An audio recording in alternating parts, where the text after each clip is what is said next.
Cần rau xíu đi đi. Nên nó rau nhá thì rồi.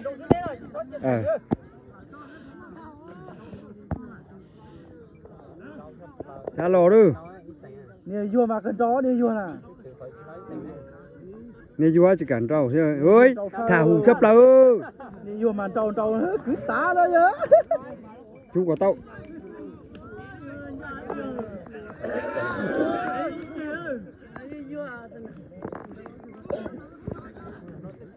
Ra bắt to đi.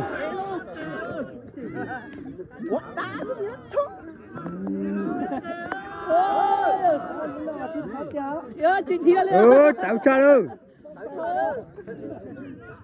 Ta chó thế rồi. Nên tại chút tao theo. Mấy gì thế Sang gì à? Đây giờ chỉ nên cho nông nhu chỉ nên chỉ sang gì à? Tao cha đâu. Con chuyện lệch cú chuột cha thế chỉ chạy đó ơi.